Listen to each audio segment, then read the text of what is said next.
Hey Jody, thanks so much for having me on. My name is Sarah Groen. I'm the founder and owner of Bell Bly Travel Design. For that company, I like to say that we are in addition to our clients' professional management team. So we're like your lawyer, your attorney, but we're a lot more fun. And what that means is we help our clients do anything from, weekend getaways to Mexico to, take 6 months off and take the kids out of school and do an around the world trip. But aside from just planning travel, we really help our clients think holistically about their experiences over the next like 3, 5, 10 years, whatever time frame they want to think about. We serve pretty much only executives and entrepreneurs. And so my goal is to really make sure that that busy set of people, while they're working on changing the world and making things better for the rest of us, that they're not neglecting their own experiences and their own personal time. And then I also run a podcast called Luxury Travel Insider. Hello, Sarah. um, so I literally started this podcast in April, and I started with a lot of my friends and entrepreneurs that know all over the world. And then I just wanted to start dipping into people that I don't know. And then I started discovering on TV or on LinkedIn or just places. And you tapped into me first on LinkedIn, but then I went and tapped into you. So we were tapping into each other dually. And I was like, did my little checking who you were. And I'm like, oh no, this is a woman that I really definitely want to talk to. So hi, it's number one. Hello. Uh, um, I before we talk about your business and the travels, because I mean, oh my God, traveling is it's my jam. I love it. I want to know who you are. Where are you? Who are you? Where did you come from? Before we talk about your education and your business. Yeah. So, well, I'm sitting currently physically in Houston, Texas right now. I'm from South Texas, a city called Corpus Christi, on the water. So a lot of people don't realize Texas has like a massive coastline. So beach town, but in South Texas, heavily influenced by like the Mexican American culture, just a really kind of fun place to grow up. And I know that we're going to talk about travel and business later, but really, like, travel was a part of my identity from when I was little. One of my favorite stories from when I was younger is my mom still has it. She gave it to me, an autobiography I wrote in first grade. I had never been anywhere, and I wrote, I love to travel. I love to talk Spanish. I want to go to China. My mom was like, okay, all right. And she kept it, and I have it now. It's just kind of fun backstory. So did your family, all right, so well, one, all right, so I started my college career in Houston, University of Houston. I had gone to many like bonfires until they stopped doing the bonfires, but the bonfires were just amazing. Many times at Galveston, like so many times that my sister and I went there. So it was funny because her husband was from Houston.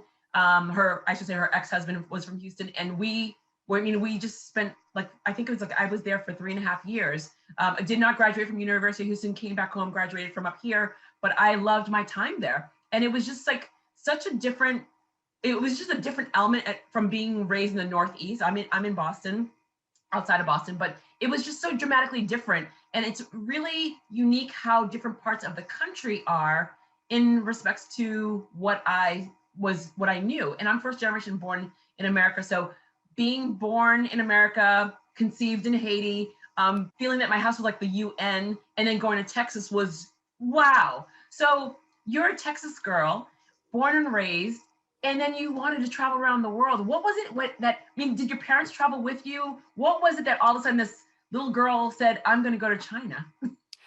I have no idea what it was when I was in first grade, but when I was 15, I'm also half first generation American. And when I was 15, I have an aunt and uncle and cousins who live in Germany. So my parents sent me to go spend time with them our summer. They go to school a lot longer than us in Germany. And so through June, it's my summer, but I would go to class every day with my cousins. And Uh-huh. so I met all their friends, and I just sort of was like immersed in this other culture when I was at what I think is a really formative age. It's Mm-hmm. an age I love planning. When we have families who are going to take trips, I love, because I know those like 13, 14, 15, 16-year olds are soaking up so much information about the world.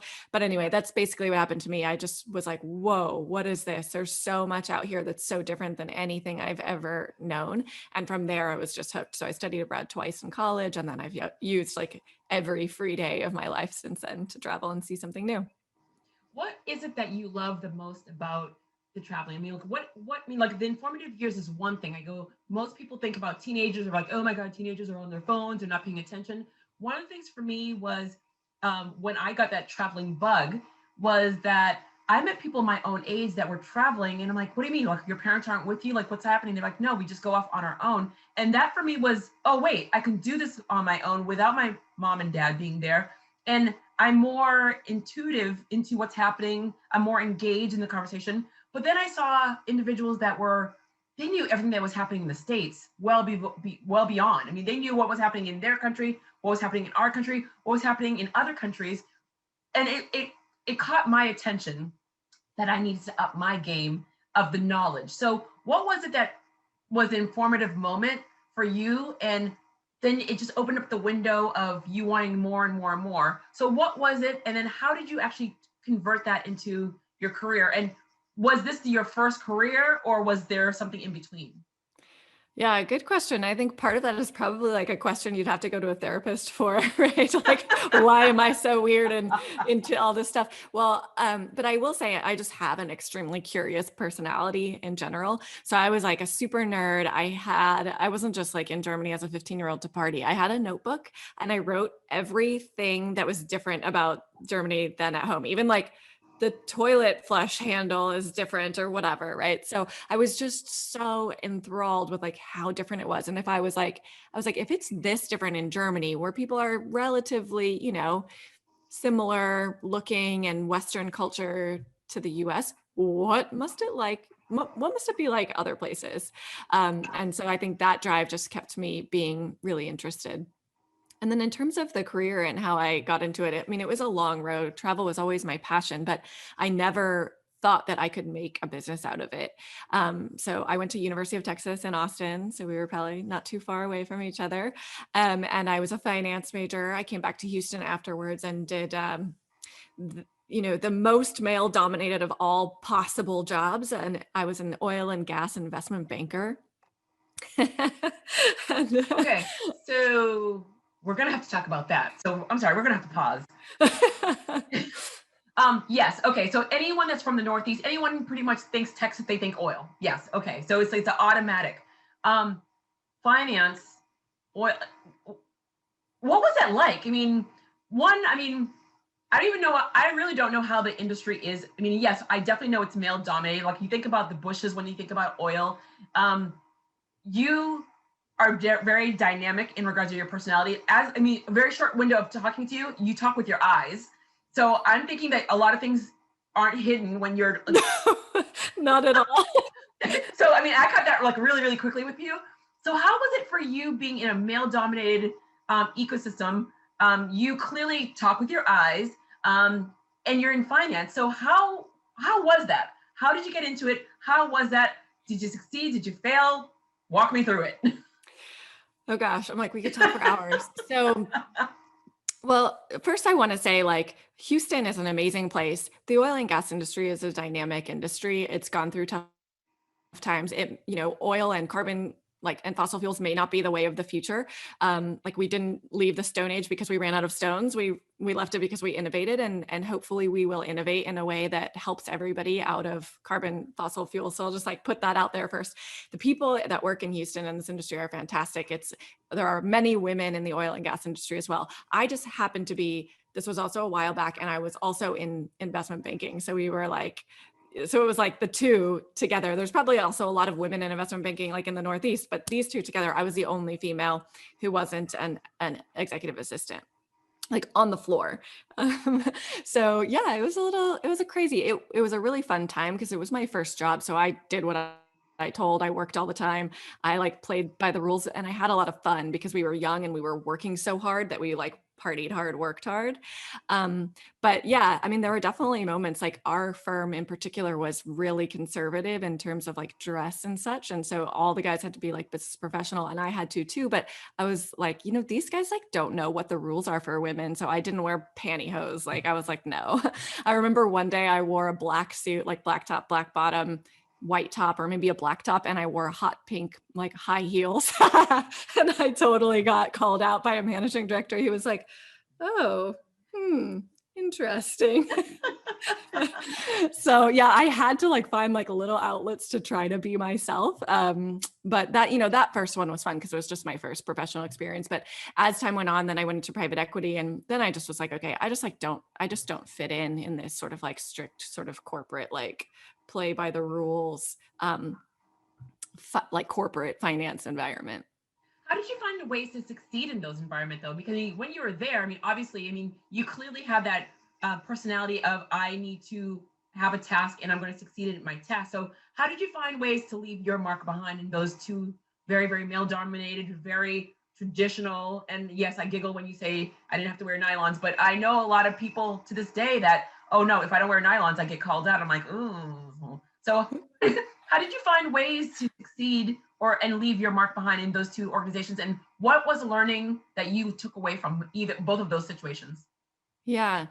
Um, I mean, I think in the first one, I just worked just as hard or even harder than the guys, right? It was kind of that story. And the second one, I'll just go ahead and say I don't think I really did succeed. I think I did a good job on my work, but I didn't succeed in fitting in with that particular private equity firm and their culture. Um, and I think back on it, and I mean, the one thing that I can sort of point to, which is going to sound a little cheesy, but maybe this will be helpful if there's anybody listening who's not an entrepreneur, but who's still in corporate. I didn't take the time to build the relationship with my coworkers. I thought like, I'm here to do a job, and then I'm going to go to the gym during lunch, and instead of going out to lunch with everybody and, stay late and work on my business school essays instead of going to happy hour. I didn't do the social stuff in that job, partially because I probably didn't feel like I fit in because it was too corporate for me, but also because I just didn't know that that was like a thing I needed to do in the corporate world. And so, yeah, I would say if I went back and I wanted to really fit in, I would probably have to play the game a little bit more, which is part of the other reason for me leaving the corporate world, going to get my MBA and focusing on entrepreneurship, and then just being like, okay, I do something else now because I don't want to play this political game. I want to build cool shit. Yeah, you know what? It's funny that you say that whole entire like playing the game. I think I've said that. I mean, if it wasn't for an age gap, I feel like we could have been in the same place, but there's like an age gap between us. Um, because I say that the game is something. I mean, whether it's like in a relationship of my heart or a relationship at work, I'm not into games. It's just not my thing. And I don't. And I did get in trouble in the past because I'm like, they're like, you have to learn how to play the game. I'm like, I don't want to. I just want to be me. I want to do my work. I want to stay engaged. But if I have to play a game just to be your friend or just, it's just not enjoyable for me. So one, that's one tip that everyone should hear very clearly, that if you fail at not playing the game, it's totally 100% okay. So making sure people hear that.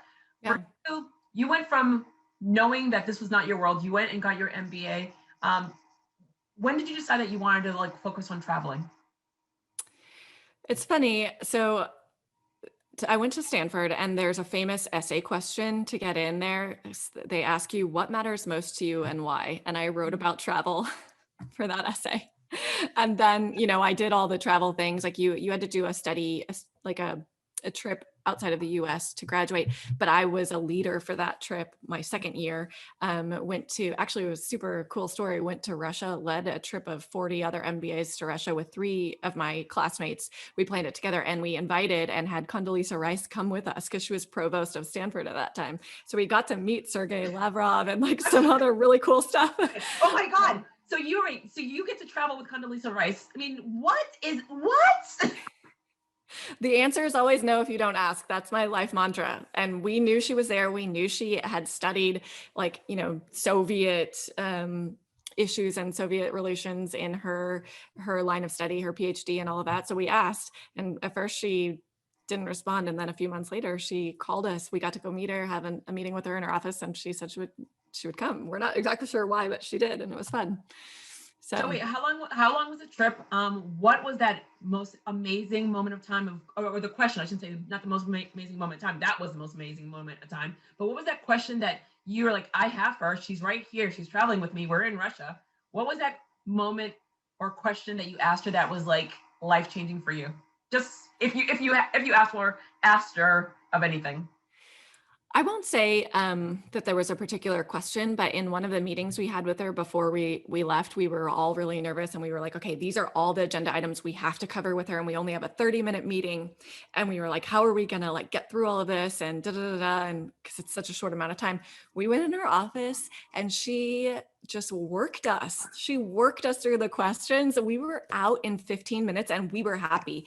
So basically, she was able to, in a really nice way, to be like, oh yeah, okay, got it, makes sense. What's next? But the way I'm saying it right now sounds kind of like rude and pushy, but she wasn't. And then we left and we were like, what just happened to us? We're so happy. The meeting went so well. And it's 15 minutes later. And I was like, whoa, this woman is a superstar. You know So what? that was, Well, it's amazing how, like, I mean, obviously she's spoken to like dignitaries all over the world. I mean, clearly because of her role. But she probably just has done this so many times where I'm like, I can answer 5 questions in one.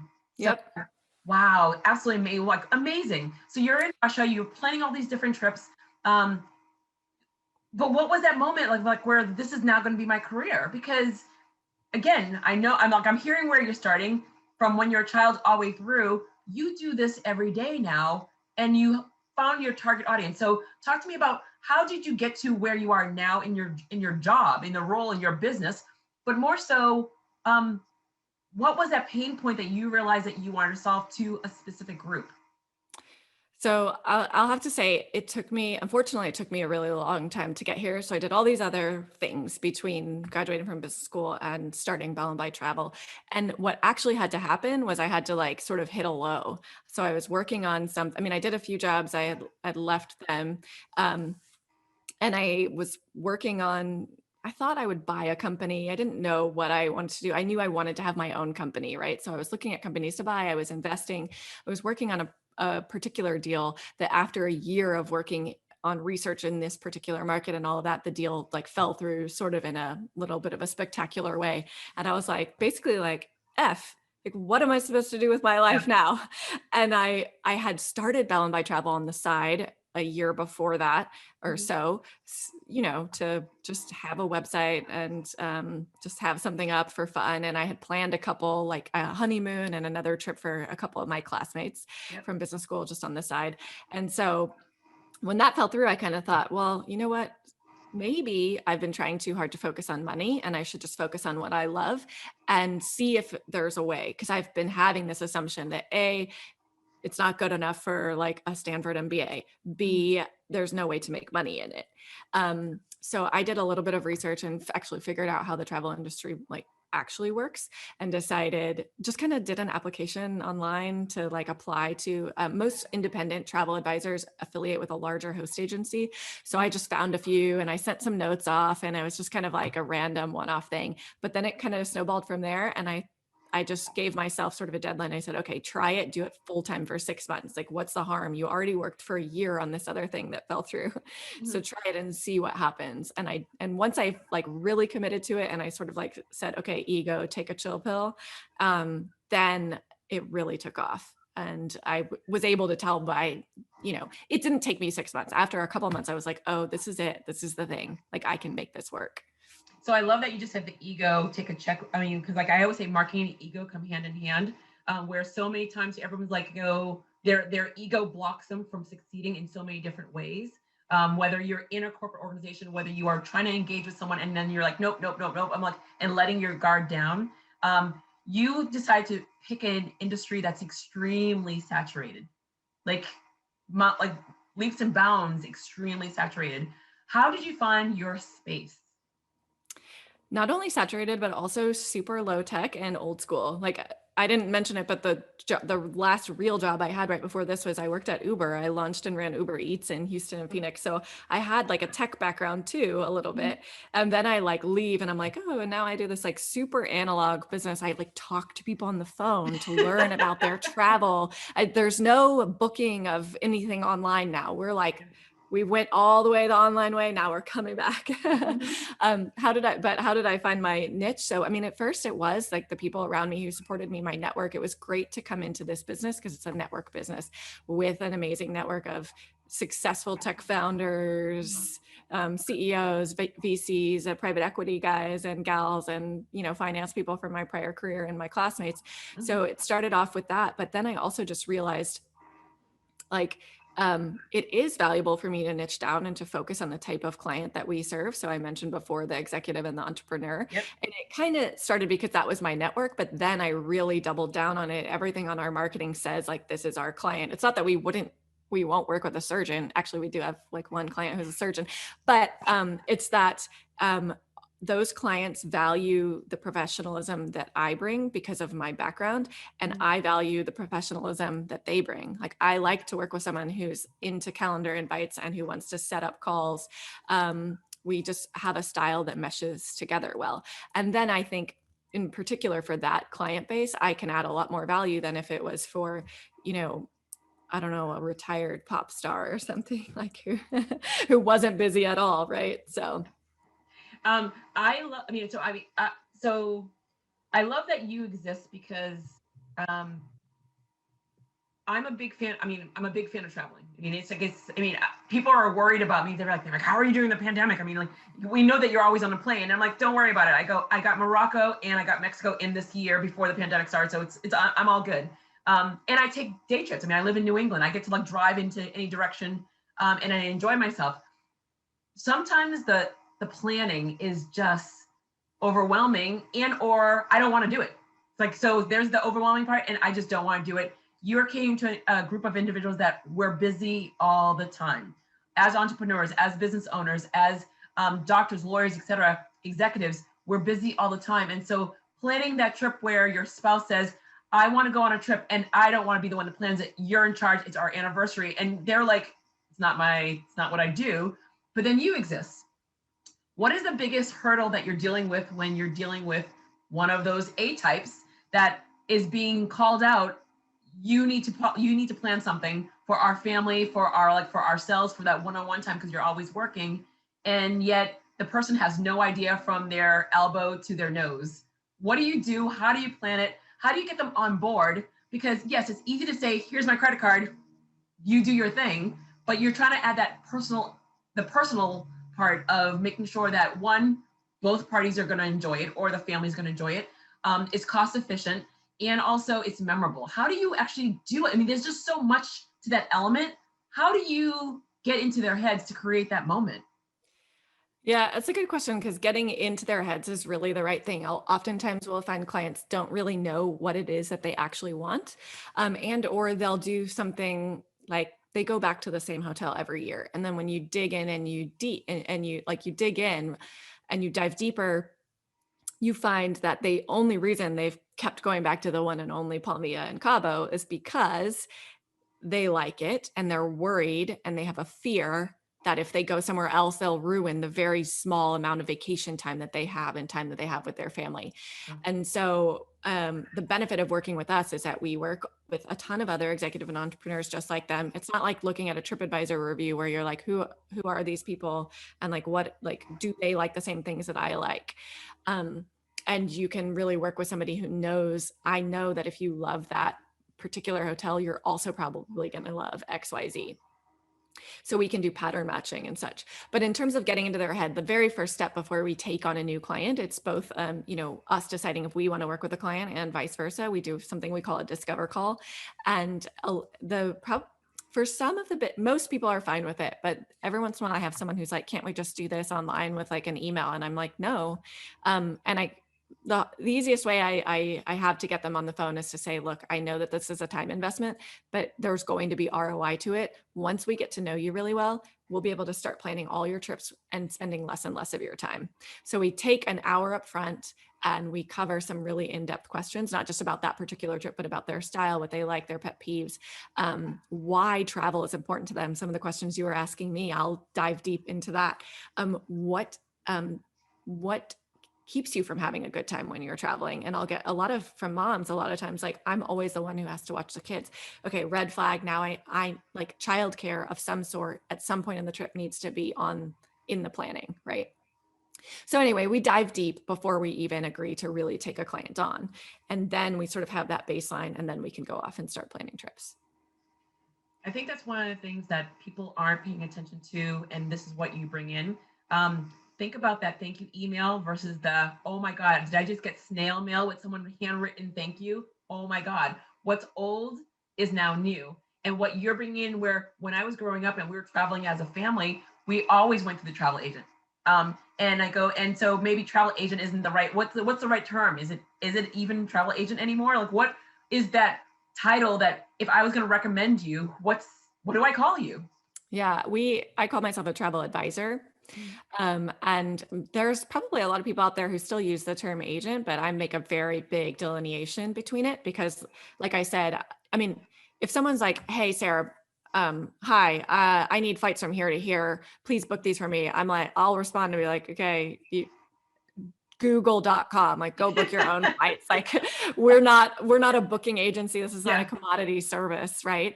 We're really trying to get to know you so that we can customize it. So yeah, so we go by the term travel advisor because we really want to advise our clients and families like over time, like I said earlier, so that they really make the most out of their lives.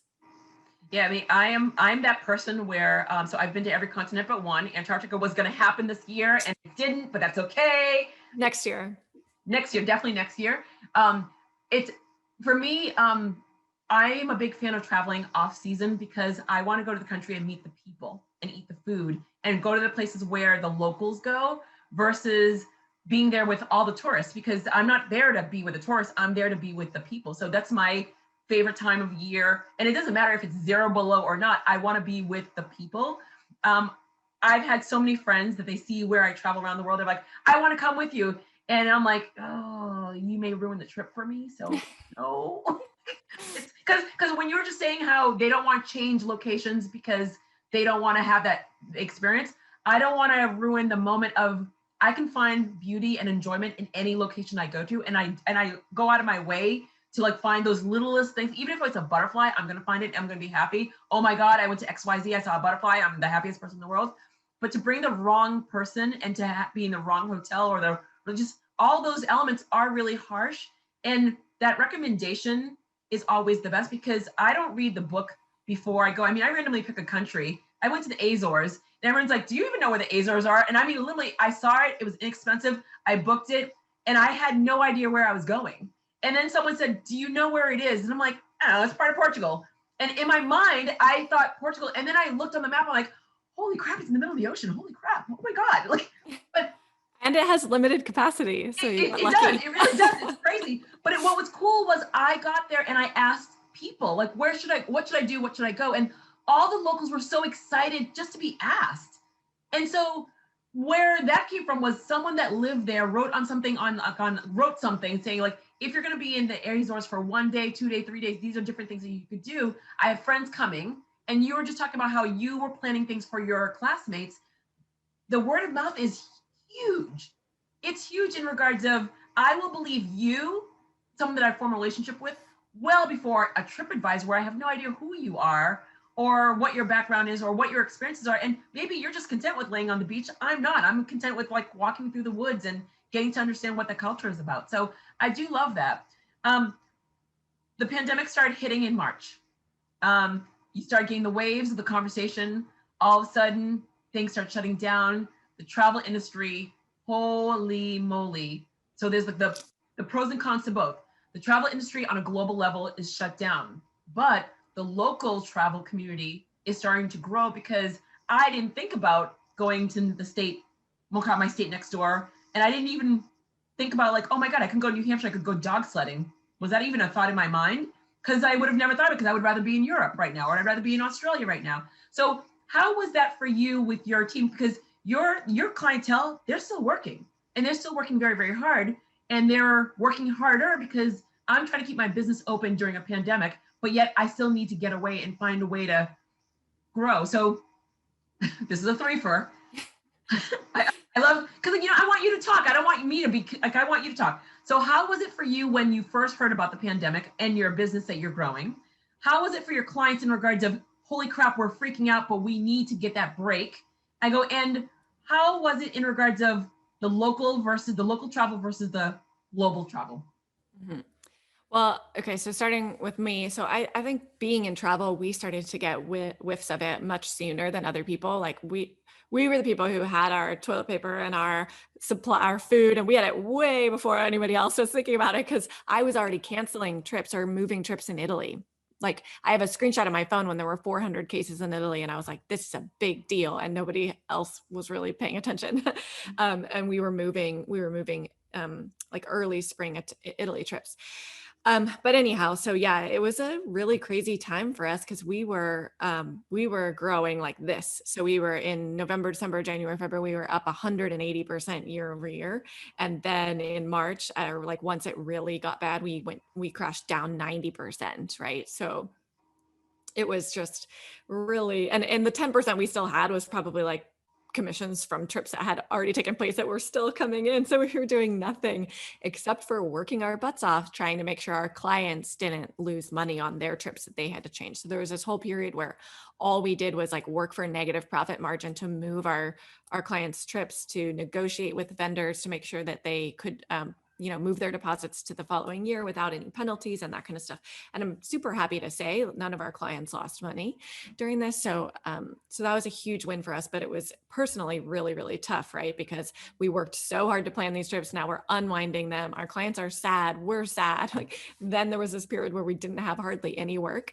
But what we did is every client that had moved a trip or ended up not being able to plan a trip, we created a little way for them to experience their destination virtually. So it was like, oh, you were supposed to go to Italy. Here's like a website where you can tour the Uffizi Gallery virtually. Here are 4 Italian recipes you can cook at home. Here are some, crafts that kids in Italy do that your kids can do. So we made something personalized for everybody. So that was one way. We tried to help first people travel from home, however we could. And then in terms of, I'll answer the domestic versus international one first. Then when travel first started to come back, domestic was totally it. So we made a huge pivot. We got super smart on domestic travel. 98% of our business was international before, and then it was 98% domestic. We were, I mean, 10 webinars a week, like calling partners, like calling hotels, like tell me, like do a virtual walkthrough of me of your hotel so that I can be as informed about the US stuff as I am for international for our clients. And then I did 14 weeks of road tripping this year as well, through Okay, the wait, West. 14, wait, so you look at 14 weeks of just straight, like you were on the road. We did a 4-week road trip and then a 10-week. We came home and then did a 10-week road trip. And we did some longer stays on that 10 weeks. Like we stayed 2.5 weeks in Big Sky, but like one weekend we went up to Paws Up, which is Paws Up and Ranch at Rock Creek, which are 2 like luxury dude ranches in Montana. So we did some exploring from our bases where we were doing longer stays. And so got super smart personally on seeing, I think I saw like 22 hotels in person this summer, like the top luxury properties in the West. Yeah, so we made this huge pivot and we did a lot of fun things for clients. We did road trips, which we had never done before. Of course, we did just, one-off stays. So we want to go to Santa Barbara for, 5 days. We just need to get away. We found childcare, or our parents like agreed to take care of the kids and we're going to go. We did a lot of talking with clients about what's your safety threshold, like what makes you feel safe and what doesn't. Like that's now a permanent question basically of our intake. Well, that's the one that I think that is hindering a lot of people from traveling because um, they know what they're doing in their homes, in their workforce, in their bubble, and when they're leaving the state, it's scaring them, and so the stress level is really really high. So when you say that you're having the conversation is, but how are you guaranteeing it for them? I mean, there's no guarantees, but from my perspective, our job is to give folks as much information as possible so that they can set their expectations, right? And so like one just example is like we have, especially early on, a lot of clients who really wanted to get out because they needed this vacation, but they didn't feel comfortable. They were like, well, I guess we just have to do a home rental, even though we don't normally like that. Because we don't want to walk down a long hallway. And I was like, okay, well, let's talk about what makes you feel safe and what doesn't, because actually XYZ hotel is all separate little individual things. Or you could go to Amangiri and stay at Camp Sarika in your own like under canvas, like super luxury experience and have everything to you, but you walk from outside to your door. Yep. So, you know, then we could narrow it down from that. But then after that, it's really working super closely with all the hotels. Let's talk about on the flip side, the people who aren't worried for good or for bad, and Yep. they just want to have a normal experience. For them, it's like finding out, are the restaurants open? Are they going to be able to have an experience? Is the Mhm. beach open? For a little bit in Cabo, a lot of the beaches were closed. Yeah. And then to be honest and to say, look, if you're looking for a normal experience, now is just not the time Right. to travel, And because I mean, people are going to be wearing masks and like three of the four restaurants are closed and yep. the menu is limited or whatever it is. How do you think the travel industry will survive this? Because I mean, obviously, we're seeing. I mean, I went to Florida on a $35 like ticket going to like I mean on JetBlue. I mean, $35 from Boston to Florida, ridiculous. It was crazy. But I mean, I got the alert and I'm like, is this real? And I got it. And so, how is the industry overall going to survive? And when do you think it's going to come back to normal? That's a tough question. And I do have to say, I specialize in luxury travel, which I think is a very different beast than corporate travel Yep. or budget travel or even moderate travel. I think a lot of those areas are going to have some tough times ahead for sure.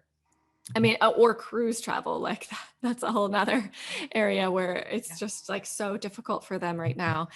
Um, in luxury travel, I mean, we are already seeing a bounce back in terms of where people can go, sort of like it's like there's definitely pent up demand, which we can see and we can feel. And then where there's the ability for people to get out, you have like a geyser, right? So it's like this summer, all the luxury hotels in the Western US were booked months in advance at triple or double or triple the prices that they were last year. So prices actually went up and they were full and they continue to be full. And so I think that was kind of like a sign, like people are really, really just trying to get out. So I think once people feel safe, I think we will have a ton of people booking travel and trying to travel. In terms of how like the airlines will do, um, we'll have to see. There are bigger factors at work, like too big to fail and some other things that make it hard to predict for me.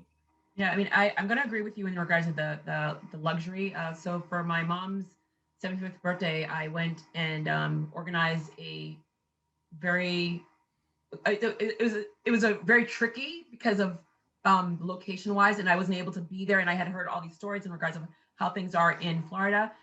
But I was able to organize something phenomenal thanks to a very high end hotel in Key Biscayne that they did everything right. I mean, it was just, I mean, my worries were gone because the second we walked onto the property, every single little thing was done so well that it was like my guard was like, I'm being smart, I'm being safe, but boy, oh boy, the stress was gone thanks to that. I mean, thanks to the location, and it was at their new capacity.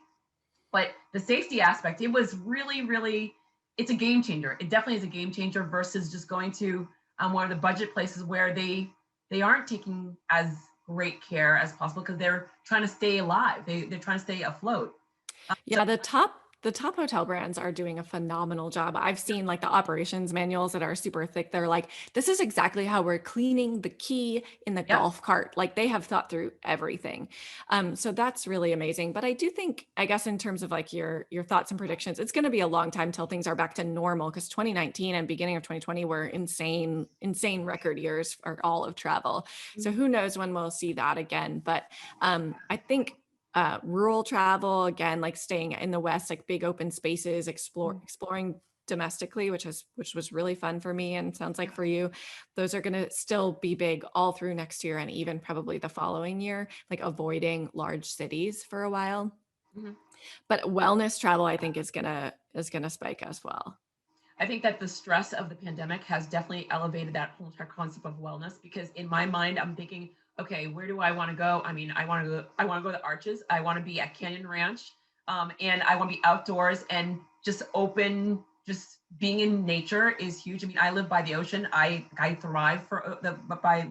by being in nature. And so those areas, I think that wellness is going to be needed because you're seeing the uptick in divorces. You're seeing the uptick in, we'll call it, in regards of individuals that are really not able to balance work life. It's just like being in this, in their bubble is just not effective. And so the wellness vacations, I think by far are going to like blow up for everyone across the board. Um, if you were going to talk to somebody that is right now thinking about, I thought I loved my job, I thought I was okay at my job, and then I'm realizing more and more, yeah, I hate my job. I'm at home, I'm working more and more being at home, but I'm not having the pressures of the micromanager boss or the colleagues that aren't doing or keeping up. I want to start my own thing. What would you say to someone that is ready to jump in, but yet they don't know where to start and they're kind of afraid? Because I love that insurance, I love the paycheck, I love the steadiness, being steady Eddie. But yet I'm seeing all these amazing business owners and entrepreneurs popping out of nowhere. Like what advice would you give to someone about the highs and the lows of starting your own thing and where to start? Yeah, that's a good question. And obviously, the advice would totally depend on the person and their personal situation, right? Because you never want to tell somebody who's in a ton of debt and like struggling to make ends meet, oh, quit your job. And like, yeah, you'll just, if, as long as you have the right mindset, you'll be successful. Like, okay, whatever, like there is reality that we have to deal with. But I guess a few things I would say, just start, right? You can, and start it in a way that makes sense for you. So if you are that person who can quit your job, if you have that luxury and you have some time, that I think time is an amazing gift to give to yourself. So between when I left Uber and between when I started Bell Bly Travel, I was like trying a lot of different things, and I had the luxury of having time and having time to really like make mistakes, hit bumps, like have that big failure, and then say, okay, like just let like the universe like guide me to what I'm actually supposed to be doing. If you don't have the time, side hustle, like side hustle. Why not? There's nothing to lose. There's literally nothing to lose by like carving out some time of your day to doing that, especially if you're getting to be working from home.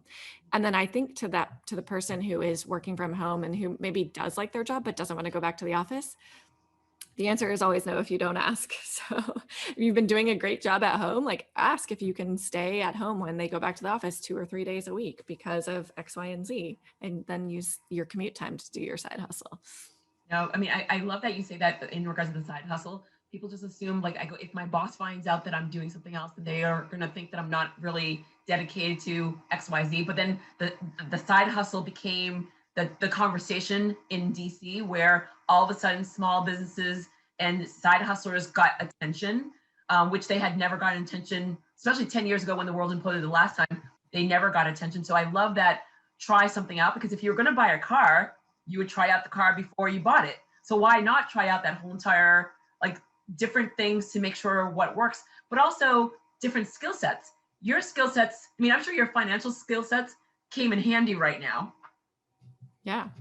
And yeah, the other thing too is you do not know if the market is going to like your product or service, no matter how much research you have. And if you're a small business, you don't have a multi-million-dollar budget to go do some like a huge research study to see, like Coca-Cola does, if people are going to like new Coke. And even that was a failure. So, Because um, they didn't ask whether people wanted the new Coca-Cola or not. and they had millions of dollars of budget for like research and marketing, and they still failed at that. So the main way you're going to find out if people like what you have to sell or what you have to offer is by trying it and getting out there and selling it. And if you can't quit your job, that means it has to be a side hustle. And in fact, doing it as a side hustle, I think makes you even like smarter, makes you have the edge because you have less time. So you have to focus on the right things. And then you have to notice really quickly, like, this is not working. People do not like this, but someone liked this one thing that I did. What if I push in that direction? And it can maybe even lead you to the right answer a little bit faster. With the company, you had the support of your classmates because you were booking things for them. So they already went through the process of like, oh my God, Sarah knows what she's doing. This is amazing. How was it with your family? I mean, because they saw you bouncing from place to place. Were they concerned? And did they believe that this was it for you? Or did you have to convince them that this was it for like that this was the job? Yeah, I'm like so lucky to have such a super supportive family. So I guess starting with my husband was just like, I think he saw me struggling and like trying to be happy in like so many roles over time, that And he knows, I mean, he knows me well enough to know I have that like entrepreneurial tick where I like just can't, I'm always, even within this business, at least I can channel it to this business. Like every other night, I'm like, I have a new idea. Like, what if I change my business model to be like this? Uh, um, Among my travel advisor friends, I'm also a little bit famous for that. They're like, what's Sarah doing now? So I was always kind of like that. So he kind of like knew like, okay, she just needs like time to like figure it out. The rest of my family, um, they were supportive, but I think they didn't really say anything because they just know that I probably wouldn't have listened. Um, but they were supportive, but I think it took them a while to be like, oh, this is like a real business. I had to eventually be like, guys, this isn't like for fun. If they'd be like, come on, like my mom, right? Parents Yeah. who are retired, come on, you can da da da, and be like, no, I have to work. And they're like, what do you mean? You know, I'd be like, no, I made like this much money last month. And they were like, oh, wait, what? I had to like at some point be like, guys, this is a real business. I'm crushing it. Can you like let me work? It's funny that it really is funny how your parents like if relatives are looking at like they're like, how's Sarah doing? Like, well, she looks healthy. And I'm like, well, that's not really an answer. Like, what is she doing? And so I get the same thing. Like when I worked in the government, when I worked in the media, they knew what I was doing. But when I started my own business, they're like, she looks good. She looks like she says she's working, but we don't really know. And so the moment of truth was in December. We went to Disney because like my dad passed away, and his biggest dream was to be at Disney for the parade, for the Christmas parade. And so we're going to Disney, we're going to parade. It's all about dad. And like, this is a dad's memory. And my eyes went full on it. And I've been to Disney before, but not since my career. And my mother looked at me and she goes, your marketing juices are losing their mind right now. I'm like, oh my God, this is the best marketing crazy. She knew. And I was so happy, one, because we're in the happiest place in the world, but it was really cool to actually have your mother acknowledge the fact that you have this job that you love so much, and for her to be aware what gets you really high in the sky and what's like, I don't want to be here. So I was like a happy mom moment. Yeah. I think another one was like, in the beginning, I had a ton of friends, like colleagues from, venture capital world and like other stuff try to get me jobs. Oh yeah. Yeah. And I'd be like, not interested for long enough. It was such a tough time because especially when it's like a really good job, or like I had one opportunity to actually get into venture capital, which I never like formally did venture capital, and thought like, well, maybe I'll be like one of the top female VCs in Texas, like pretty quickly, because there aren't any other ones at that time. And do I have a responsibility? I mean, there were a lot of times where I was like, maybe I should, but that was a hard time trying to like saying no for so long to say like no, like, and really sticking to my guns. And then I had a moment where I was actually at like a VC like networking thing, because I was like, I haven't been in this world in a while, I should like show my face and say hi to people. And people were like, oh, I didn't realize that that's what you're doing full time, because like you don't talk about it on LinkedIn. And then I was like, so I went and did like a whole LinkedIn strategy. I was like, if people don't know I'm doing this, I'm leaving customers on the table. Absolutely. I'm failing. Like, not only do I need to commit to doing it, I need to commit to telling the whole world that I do it. So now I post 5 days a week on LinkedIn. Oh no, all right. So I love it. So of course, like the promotion. So like we're gonna go there because I'm a marketing person, so I have to then talk about this. You have a podcast. I have a podcast. Talk about your podcast. Like why did you decide to do this? Because was it because the LinkedIn was the first, like, oh, I need to talk more about it? Or what I love the most, to talk about your expertise. So when did it start, and what do you guys talk about on the podcast? So the podcast actually was like another COVID birth. I would say, but I had the idea for a long time. So one of the really fun perks of my job, at least I think, because I'm obsessed with travel and hotels and like luxury stuff, is getting to go around the world and visit these hotels. Like I said, we did for our road trips, stay at them, meet some of the top tour operators in the world. I have these incredible meetings, incredible partners around the world, and they're always telling us the best stories. Like, oh, this countertop at the reception desk of this hotel in Tuscany was mined from the Carrara marble mine that the owner's grandfather mined in 1904, or whatever it is. And you're like, wow, that's so cool. But travelers don't get to hear that. Why are you telling me that? We need to tell the people who are actually visiting the hotel that. So that was kind of like the idea I had in my head. I want to tell these stories for a while. And then having a little bit of extra time this year allowed me to start the podcast. So we have guests on the show who are the owners or CEOs or someone who's like really involved with the guest experience and has like maybe worked somewhere for 30 years, like people who have like really are Great really able to stories. tell stories. Mhm. So we have them on the show, whether they're from a hotel or they're like an expert in traveling in their particular country, just to talk about. So I actually just wrapped a recording with one of my friends, Fernando Polanco, who owns Hacienda Zuleta in Ecuador. He's hilarious. And his grandfather and great grandfather were both presidents of Ecuador. And he's like telling stories about them. His grandfather was one of the first Ecuadorians to give land back to the indigenous people. And like just hearing these cool stories. I mean, yes, we're talking about his like hotel. I don't even know if you can call that. It's such an experience. But he's telling me all these like incredible stories that probably guests don't really get to hear. So that's the kind of person that we have on the show and that we talk to. I think that the thing that's the most untapped for a lot of us are storytellers. There are so many storytellers that are around us every single day, and you usually get, and I'm sure you hear that like, oh, it's no big deal. It's not. Nobody wants to hear it, and you're like, but we want to hear it. And if we want to hear it, think about all the other people that want to hear it as well. And so for me, it's you guys. It's like the small businesses. It's the entrepreneurs. It's the innovators. There are so many people out there that you are inspiring by being right where you are, doing what you're doing, and telling your story. And I wanted to get your stories out there, and you're getting those stories out there from all the different travels. Like you, I love going to places off season and spending time and watching someone in Sevilla, and I'm like watching them scraping, we'll call it the church. I'm like, what are you doing? They're like, well, I'm the fifth generation, and this is what we do. And we go and we paint, and then once we're done painting then we go back and paint. And it's just, this is what our family does. And we take pride in that. Those are the stories that people are not paying attention to, or not even seeing when they're in Sevilla, and they're not looking up to seeing and hearing the story of that person, that how you're not just seeing a person that's making restorations, you're looking at a person that's a family that really believes in where they are. And I love that you are able to capture that and tell more and more people about that. So yay for you for creating this, which is like, I mean, I have two more questions. Besides the podcast, are there, well, you said two, podcasts and all these very unique trips. What other things did you create for your clients and also for you? I mean, you are working your tail off for your people. What are you doing for you? Because we're still in a pandemic. We're still going to be here for a while. How are you taking care of you?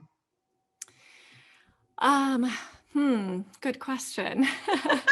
The I'm beginning of full the of them. I'm full of them. the very beginning of the pandemic, I have to say, was the first time probably in my life I ever had like some sort of anxiety. I was like, what is this? Am I having a heart attack? And then I was like, I can't be having a heart attack because it's been 2 weeks. I would have been long dead by now. But you know what it was is I was like stressed trying to take care of clients in that really bad time when we were like moving everything. And I wasn't taking care of myself, which I had never really been on that. I've always like worked out and whatever else. And I never thought of it as like, I need to do this to take care of myself. It was kind of like, I need to work out so I can be somewhat skinny. And now I know it's like not about that. So I had to make a really good effort to like get back on my routine. And then I've just been really good about like keeping my routine and like, okay, like this is the new normal. And like, it took a little bit, but once I could like accept what had happened and that it was the new normal and be really like diligent about my routine. So I'm trying to remind myself to like, I do not need to work 50 or 60 hours a week. Like the next few weeks of the year, I need to actually like write. I even told my team who works for me, I was like, part of your job this week is to rest. If you need to assign it to yourself in Asana, like that's fine, but do it. And then you can check it off and you can feel okay about it. Because of course my team is like type A like me and they like to get shit done. So I'm like trying to assign rest to myself for the next couple of weeks. Oh my God. And I love that you just said that about your team in regards of making sure that they're being taken care of as well, because I'm sure that if you're having anxiety, they're probably having it, but they're probably not saying it to you because you're the boss. And so they're just like, I'm going to keep it to myself. And just for you to know, maybe without knowing, take time for yourself is very, very important. I mean, it's literally, it shows great leadership. So, I mean, bravo, bravo, bravo, bravo. All right. So my last question, and I mean, I'm always so surprised how 40 minutes goes by so fast. And we went over a little bit more than 40 minutes. If you had a personal ask and a professional ask of anyone that is listening to you right now, what is your personal ask and what is your professional ask for anyone that's listening to you right now? Okay, well, I guess they'll be linked. Personal ask. we didn't talk about this, but one of the reasons I love travel so much, and of course my business is dedicated to luxury travel, but I'm an equal opportunity travel lover, is because I think it really promotes tolerance and helps make the world a better place. So my personal ask is, when you can travel again, whatever your form of travel is, please get out there. Like, virtual reality travel should never become a thing. Like, go meet people and see how other people live so that you can remember that your way of life is not the only way of life in the world. And then professional ask, if you think you would be a great client for Bell Bly Travel, send me a note. Or if you just want to be inspired about travel, please listen to the podcast. It's Luxury Travel Insider. Hit subscribe, rate, and review for us. We would really appreciate it. Oh my God, I love it. I love it. And yes, yes, if anyone wants to travel, I mean, yes, definitely contact you. And I love that you said the tolerance part. I think that's one of the biggest ones for me, where I can't learn about you if I don't go to you. And this is the one thing that my dad always said, where um, you never want to read someone's ratings, only because you don't know what kind of mindset they were when they wrote a ratings or when they wrote a book. So read the book after you've gone, so that way you have a stronger form of conversation, because you have your own personal as well as what you've read. So thank you very much for saying that. That's so important. Because another thing I say, where I don't care if you are the most non-tolerant person in the world. If you go on holiday and you go to a place outside of your location, outside of your bubble, whether it is the next state or the next country, when you come back, by default, you can't be the same way you were. Mm-hmm. Loved it, or if you didn't love it, you can't be the same person that you were prior to that trip. So just take the leap and go on a trip. So Sarah, thanks very much for being around and providing these amazing experiences. Number one, thanks for trying out so many different things and finding your sweet spot. I love that you found your sweet spot and you're really helping people share their stories, have great experiences, change their lives in a different way. So thank you very much for taking the time to talk to me about all of it. Yeah, thank you for having me on, Jodi.